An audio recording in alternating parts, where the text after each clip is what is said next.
Death 1, a novella by C.L. Sweatt. Chapter 1 Death 1/2 She watched the mourners walk by slowly and deliberately, intentionally controlling their paces to either not seem too anxious or walk too slowly, impeding the mourning of those who followed. From the corner of her eyes she caught a woman adjusting her stockings quickly before she got to the casket. All of these distractions provided temporary relief from the agonizing pain she felt in her heart. From the warm summer day they met, Dylan and Toni had been the best of friends. Burying her only friend seemed unfair and left a void in her life she'd never known before. Dylan's body was empty and blank, the opposite of the warm smiling man she'd met. A chord from the funeral home organ cut into Toni's thoughts, as the funeral went on and the last row made its way. Death 1/3 She intentionally sat as close to Dylan as she could and as the family would allow. Each step Toni took was with a tear. At 21, it just was not right, they should be playing basketball or talking on the phone, anything but this. Toni stood in front of her friend's body, awkward and alone. She stood there, needing a familiar hand holding hers, a friend to be her rock. She looked at the lifeless brownish-gray skin as if looking for any signs of life.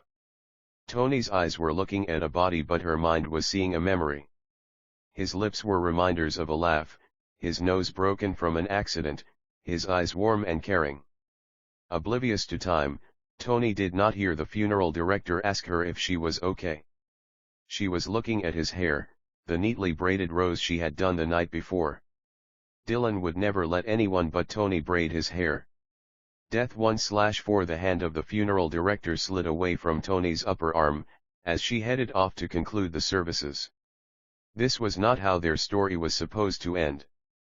Was this why she and Dylan had never talked about the future or the past? Because there would be neither, their lives would change in the blink of an eye.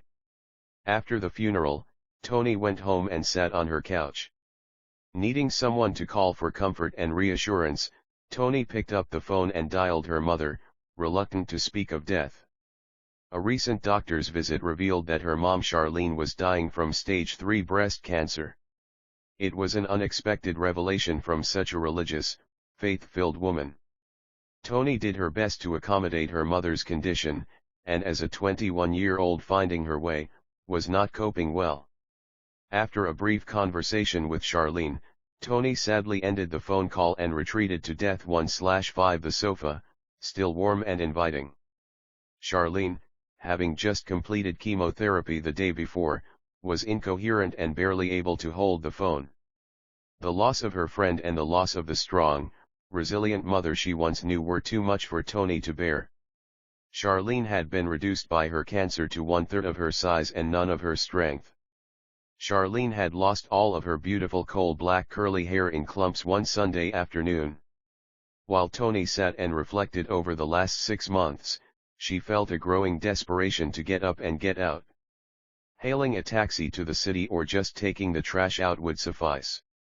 The child growing inside of her was a constant reminder that there were things to look forward to despite the chaos and loss around her. Her pregnancy was a surprise and she was planning to give the baby to an adoptive family. In a fit of anger and denial, Toni had disappeared from her Death 1/6 boyfriend's life without telling him that she was expecting. She had always been careful and despite her boyfriend's pleas, she did not want to have any children. Toni had grown suspicious when her boyfriend suddenly began asking her strange questions. One day he asked her what she would do if she accidentally got pregnant. That day, Toni packed up her things she kept at his apartment and just left. Since Charlene's prognosis and Dylan's death, Toni began having second thoughts about the adoption. Even though she had already contacted the selected adoptive parents to let them know she had changed her mind, she was not ready to face her fear of becoming a parent. Death 1/7 Chapter 2 It was 3:02 a.m. when Toni suddenly awakened from a deep, much-needed sleep. The light from the street lamp outside her bedroom window softly illuminated the small, quiet room. The periodic stirring from sleep into an alert state was typical during the first trimester, but this time it was different. Toni became frightened, realizing that she was not alone in the room. Too scared to move, she lay still listening and waiting. Death 1/8. It was now 3:53 a.m. and Toni still lay frozen in place, tears streaming into her pillow. After the disappointment of the last few weeks, her life boiled down to being pregnant alone and possibly murdered. The urge to go pee finally became so unbearable. Toni sprang up from her bed and ran to the bathroom door 4 feet from the bed. In one motion, she swung open the door and closed it behind her, and pushed in the lock without looking into the bedroom. Panting hard with her back against the door, Toni pressed her ear against the cool white paint and listened for footsteps. There were no sounds coming from the bedroom. When Toni was too tired to be scared, she slowly turned the doorknob and pushed open the door. The door swung open and bounced off the windowsill. The room was still, undisturbed, and no one was there. This was the third time this had happened in the last 3 days, and it was taking its toll. The lack of sleep had Toni feeling like a Death 1/9 zombie, and she began to question whether or not she was actually losing her mind. Other strange things had been happening that could not be answered. 2 days prior, after returning home from a long morning working on her job at a local radio station, Toni opened the front door to find her shoes in the middle of the floor in the hallway at the threshold of the living room. It was strange and frightening, but Toni concluded that it was her forgetfulness that came with being pregnant. The first day of the strange occurrences was the most prominent in her mind. She was showering the morning of Dylan's funeral, and the power in her apartment shut off for 1 minute and her lights flickered, and then everything came back on. In her 4 years living in her downtown apartment, she'd never had any issues with the power. Even during the cold Michigan winters when ice clung to the power lines, there had been no problems with the electricity. Death 1/10. 2 weeks had passed after Toni's 3 days of terror and sleeplessness, only to begin again. Her mother's condition was deteriorating to the point where she was placed on hospice and given 3 months to live. Toni visited her mother as much as she could. Having no friends or close family left Toni plenty of time to focus on her mother's well-being and preparing for the birth of her new baby. One afternoon, while walking to the hospice center a few miles away, something interesting happened. There was a little delicatessen that served the locals. Toni loved to disappear in this little place, away in a corner facing the busy street. Finding comfort in a warm Reuben sandwich and cheese Danish was a treat for her. On this particular day around noon, the deli was packed full of businessmen, doctors, and hospital staff, all bustling about, rushing to get their lunches and get back to work. Toni, wearing a summer dress and sandals, well into her second trimester and obviously Death 1/11 pregnant at first glance, waited patiently in line. She stood looking over the different pastries, searching for a reason to try something different. When it was time to check out, that mission was a bust, and she requested her regular order after being greeted by the store manager. Toni did not notice the man in a dark gray Armani suit watching her. He watched the pregnant woman get her lunch as he debated within himself on whether or not to speak to her. He could not help but observe the sadness in her beautiful brown eyes. He finished his lunch while watching her closely, then reached into his pocket and felt around for the silver dollar he'd kept for good luck. It was a gift from his father when he graduated from the university. It had served him well, and the sadness in Toni's eyes warranted him to want that for her. Just as he began focusing on the content of his pockets, he saw the beautiful Death 1/12 yet sad stranger gathering her things to leave.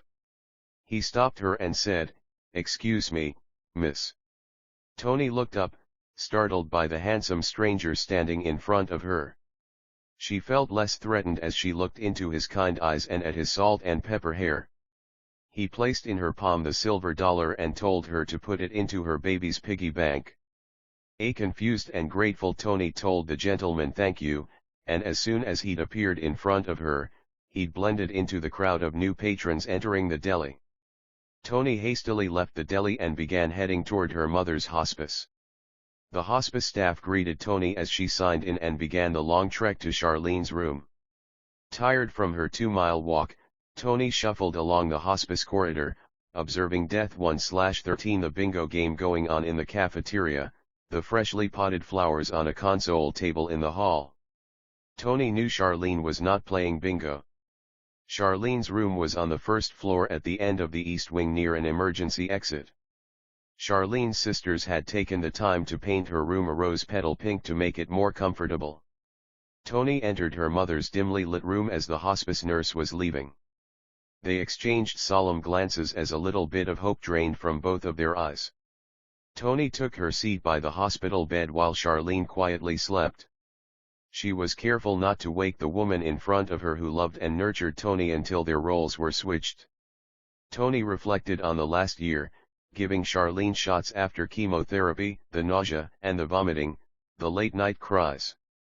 Charlene began to wake up from her sleep and Toni rushed to choke back tears and grabbed Charlene's hand. Death 1/14 Once Charlene realized someone was there, she woke up to see her baby girl smiling and holding her hand. On the way out, the nurse told Toni that Charlene was not eating and had no appetite. Toni asked Charlene why she was not eating and Charlene told Toni that she was hungry. Toni stood up and asked Charlene what she wanted to eat. "A chicken," Charlene replied. Toni was not sure, so she asked again. "A chicken," Charlene repeated. Toni kissed her mother on the forehead and set off to find a chicken. Toni was determined, confused, and a little irritated that Charlene could not want something that was readily available, but thinking about all that Charlene had gone through in the last year made those thoughts insignificant. Toni walked to the nearest grocery store and picked the biggest, juiciest rotisserie chicken out of the deli window. The grocery was closer to Toni's house than it was to the Death 1/15 hospice, but none of that mattered. Toni returned to Charlene's hospice room and placed the chicken on Charlene's hospital tray. There was no hesitation. Charlene went in, she knew what she wanted, sick or not. Toni was tired and did not want to get caught by the setting sun, so she kissed her precious mother on the forehead and began the 2-mile walk toward home. Toni began her regular routine of looking in the refrigerator, looking out of the window, looking at the clock, channel surfing, then finally retreating to her room for the night. Feeling the weight of the day in her mind, body and soul fade away, Toni was startled by the feeling of someone sitting behind her on the opposite side of her bed. No one was there. She knew no one was there, but she knew that she felt the bed sink down behind her. This happened before the night before Charlene went to Death 1/16 hospice, and this time it was not the same, it was no longer frightening. Toni felt her being open up to whatever was happening around her as she drifted off to sleep. Toni awoke to find herself standing in a room with a clock large enough to fill an entire wall. The clock was spinning as if it were being fast-forwarded by some invisible hand at the speed of light. It suddenly stopped exactly on 3:02. Toni recognized this time from somewhere. It was the time she woke up for 3 nights. It was the time Dylan supposedly died. Toni heard arguing in the background and turned to see Dylan with his back to her in another room. Just as she got his name in her mouth, a gunshot rang out and everything froze in time. Dylan, the clock, his name in her mouth, the sound of the shot, rang like a bell in her ears. The clock shattered into thousands of tiny pieces and flew toward Toni's face. Death 1/17 Toni sat straight up in bed, gasping for air. She reached onto the bedside table, knocking over a glass of water before finding the lamp switch. Confused by the dream she'd just had, Toni reminded herself that Dylan had killed himself and was alone in the house when he died. At least that is what the police detective had told her. They were supposed to be going to a movie together the day Dylan died. The decision to go to the movies came months after meeting on a breezy summer day the year before. Toni was getting the brakes fixed on an old '76 Monte Carlo she'd gotten from an auction. As a busy college student, it was a dependable yet inexpensive ride. It lasted 6 months before her $150 investment was gone when the engine died. Toni was sitting in the waiting area thumbing through books when Dylan and his friend Paul walked in, laughing and full of life. They briefly caught Death 1/18 Toni's attention, but she turned back to the lowrider magazine in her hands. After about 5 minutes, Dylan approached Toni. What do you know about lowriders? Toni responded by rolling her eyes and pointing to the sparkly blue and gold 1978 Monte Carlo on the garage lift. Dylan's eyebrows raised and they began talking about whatever came to mind. The mechanic called from behind the counter, letting Toni know that it would be another hour. Feeling restless, Toni decided to walk half a mile across the Fallway Bridge to the record store and get some records. While working part-time at the local radio station, Toni learned the art of DJing and enjoyed it quite a bit. When she ended her conversation with Dylan and stood to leave, he asked her where she was going. She told him and he refused to let her walk alone. Death 1/19 When Toni, Dylan, and Paul arrived at the record store, they all went in different directions. Toni headed to the vinyl albums and singles, Dylan to the compact discs and Paul to the discounted old cassette tapes. Toni's favorite song came on the loudspeaker in the record store and she lifted her head just in time to see a big smile on Dylan's face. The old Motown hit was his favorite too. They sang it together and danced happily as they stood in line. Paul chimed in with a few words he knew and they all sang as if they were the only ones in the store. Something magical happened in that moment. They laughed all the way back to the mechanic's shop like they had known each other for years. When they reached their final destination, Toni and Dylan exchanged phone numbers and vowed to stay in touch. Every day since the day they met, Toni and Dylan talked on the phone. Dylan shared his quests on his computer game Dungeons and Dragons and Toni talked about her new Death 1/20 mixes and school. They never spoke of the past and never thought of the future. Their friendship was unique in a time full of expectations and demands. They demanded nothing of each other and expected even less. They shared one common interest, talking to each other on the phone. One Saturday evening, Toni and Dylan made plans to catch a movie at the cinema the following day. Just as they had spoken on the phone so many times before, the plans they made were set in stone. There was nothing special about that Sunday morning. Around noon, Toni found herself watching the clock. She decided it would be best if she completed her laundry to make the time go by a little bit faster. Dylan said he would call and get her address and try to head over around 2:30 p.m. 2:30 came and went, and Toni began to feel let down. At 2:57 p.m., Toni went downstairs to put her last Death 1/21 load of laundry into the dryer. Once the clothes were in the dryer with the door closed, Toni turned to head up the stairs only to be stopped dead in her tracks by an overwhelming feeling of grief and panic. She placed her hands over her chest and stepped backward away from the stairs before collapsing on a bench at the foot of the staircase against the wall. Toni began shaking and crying for reasons she didn't know. She did not understand what was happening or why she felt this paralyzing feeling of fear and a grief worse than she had ever experienced before. Feeling uncertain and frightened by what had just occurred, Toni ran up the stairs back to her apartment to get her phone. There were no missed calls and it was now 3:03 p.m. Toni tried to call Dylan several times Sunday evening but there was no answer. Monday after her first course was over, Toni rushed to the payphone in the campus commons Death 1/22 area only to find a long line.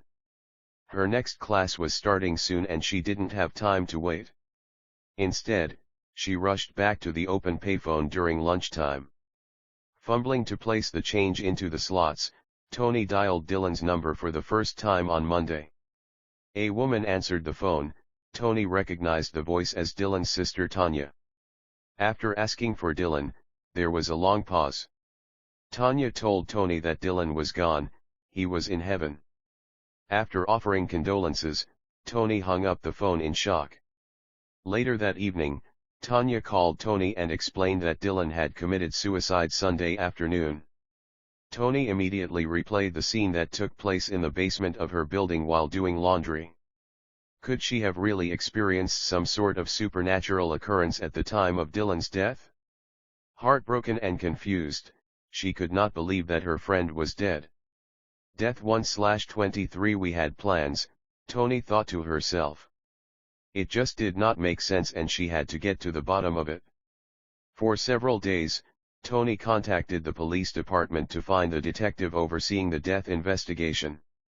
The day before Dylan's funeral, Detective Robert Stein finally returned Toni's calls. Detective Stein patiently answered Toni's questions before explaining the events leading to Dylan's death.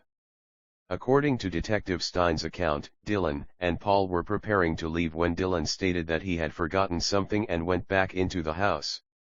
Paul was outside when he heard a gunshot. Paul ran into the house to find out what happened and found his friend dying on the bedroom floor. Toni explained to the detective that the story did not make sense and Dylan never showed any suicidal tendencies. Toni explained their friendship to the detective, though it seemed to fall onto death 1/24 deaf ears. The detective was convinced that Toni's friend Dylan had committed suicide. Case closed. Detective Stein explained to Toni that according to Dylan's friends and family, Dylan had been suicidal for the last year. Just over the last couple of months before his death, Dylan stopped talking about suicide. Detective Stein told Toni that usually when suicidal people stop talking about suicide, it is because they have already made up their minds to proceed. This revelation hit Toni like a ton of bricks. She slowly dropped to her knees in the center of her room. Toni did not know what to think about the new information. She assumed that maybe a suicidal person stops talking about suicide because they changed their mind. Death 1/25 Chapter 3 Toni began to realize that on her most emotionally charged days, her visitor would sit on her bed until she fell asleep. It was a welcoming comfort amidst the pain and turmoil. Charlene's heartbeat was not as strong these days and the conversations were growing shorter and shorter. This, compounded with Dylan's death, was too much for a lone soul to handle. Toni continued having the same dream with the sound of Dylan arguing followed by the gunshot. Toni was beginning to believe that Dylan's death was not a death 1/26 suicide but a murder, and she was going to find out the truth. The investigation consumed every part of Toni's life outside of school and work. She had spent so much time at the police station questioning investigators that they knew her by name and even shared their donuts. After one particular conversation, Detective Stein reassured Toni that he would take another look at the case and keep her posted. Summer ended and fall came and went. Charlene lingered between life and death for months until the day before Thanksgiving, when Charlene took her last breath. The day Charlene had passed was a bitterly cold day. Toni's walk to the hospice seemed a little longer and the deli was closed. The leaves had all fallen from the trees and the world death 1/27 seemed colorless, cold, and alone. It was difficult for Toni to find any beauty in that cold November day. The nurses had called the family early that day and told them to come to the hospice to say their last goodbyes. Toni and her family members perched at Charlene's bedside in waves. A room was set up down the hall for family members to rest and gather themselves throughout the night into the morning. Toni sat at Charlene's side until her body could no longer handle sitting in the chair. Toni would then switch chairs, always keeping a hand on Charlene, letting her know that she was there. Toni sat bowed at the foot of Charlene's bed, holding her feet in her hands. Charlene could not speak, but she wiggled her toes, letting Toni know she was there. Death 1/28 When the responses became fewer throughout the night and into the morning, Toni decided to get an hour's rest in the little room down the hall. With her mind, body, and soul exhausted, Toni lay down and closed her eyes when a gentle hand touched her shoulder. Charlene had taken her last breath. Sobbing deep into her pillow, Toni felt her heart explode in her chest. There was no Thanksgiving for Toni that year, only sadness. Death 1/29 Chapter 4 The day of Charlene's funeral was the day that would change Toni's life forever. Toni rose early on the day of her mother's burial. The visitor who sat on her bed was no longer invisible or alone.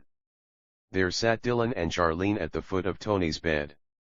Dylan looked exactly as he did the day they'd met. Charlene looked years younger and more beautiful than Death 1/30 Toni had ever seen her. Her beautiful brown skin was glowing and radiant. Too defeated to be scared, Toni's heart asked why. She suddenly saw the familiar dream playing in her mind's eye.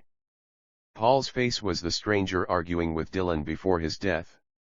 The voices were now clear and distinct. Paul and Dylan were arguing over Dylan's gun. Dylan had the gun pointing to his own chin. Paul was attempting to tell Dylan that he had so much to look forward to and that Toni was waiting on him.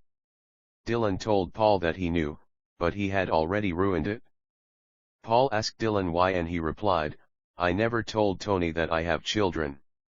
The whole time I have been so scared of losing our friendship by telling her. She does not have any children yet and she is scared of being a parent. It will never work."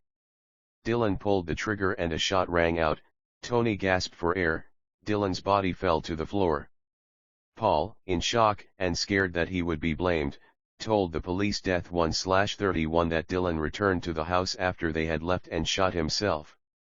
Toni looked into the regretful face of Dylan's spirit as it vanished into a mist right before her eyes. Charlene knowingly smiled and faded into a brilliantly colorful mist that swirled around the room like a vortex. There were colors without names all around, embracing Toni with love and a peace that she'd never felt before. Charlene's funeral was a ritual for those who may not have known what Toni knew in her heart. The body in the casket was nothing compared to what once was and what now is.